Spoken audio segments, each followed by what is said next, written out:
नामाचे सूक्ष्म स्वरूप.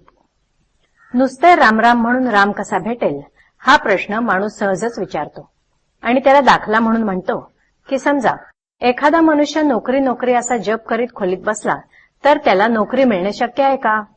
वरकरणी हा दाखला अगदी बेमालूम दिसतो खरा, पण थोडासा विचार केला तर तो इथे मुळीच लागू पडत नाही असे कळून येईल. जो दाखला द्यायचा आणि ज्या बाबतीत तो द्यायचा त्यांचे गुणधर्म सारखे असावे लागतात. रामनाम आणि नोकरी यांचे परिणाम एकमेकांविरुद्ध आहेत.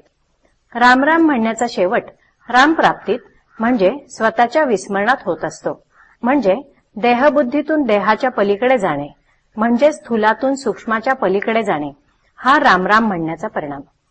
परंतु नोकरीचा प्रकार याच्या अगदी विरुद्ध आहे.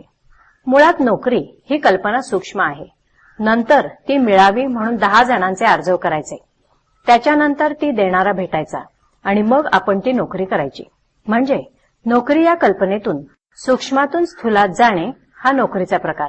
पण रामराम म्हणणे हा प्रकार स्थूलातून सूक्ष्माच्याही पलीकडे जाण्याचा आहे. यावरून नोकरीचा हा दाखला इथे लागू पडत नाही हे स्पष्ट होते. दुसरी गोष्ट म्हणजे नोकरी नोकरी असा जप करून नोकरी मिळणे कठीण हे तर खरेच, पण रामराम म्हणून राम मिळणे कसे सोपे किंबहुना कसे हमखास शक्य आहे हे पहा. नोकरी म्हणजे मुळात कल्पना असून ती प्रत्यक्षात आणण्याकरता इतर अनेक गोष्टींची कशी जुळवाजुळव करावी लागते हे आपण आत्ताच पाहिले. तसेच घर बांधणे ही कल्पना.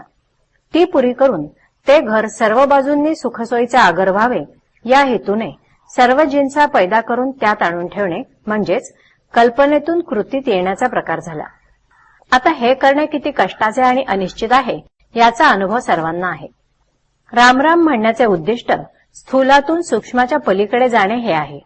म्हणजेच अगदी सर्व बाजूंनी परिपूर्ण आणि भरलेले घर एक एक वस्तू फेकून देऊन रिकामे करण्यासारखे आहे.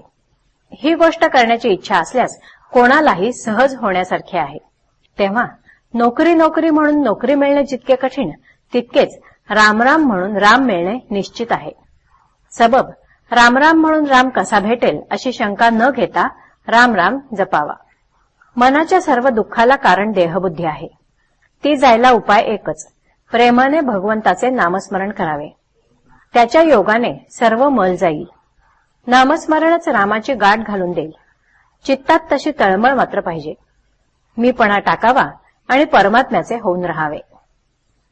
जो नाम घेतो त्याला देहाच्या सुखदुःखाची जाणीव राहणार नाही, तो आनंदात राहील.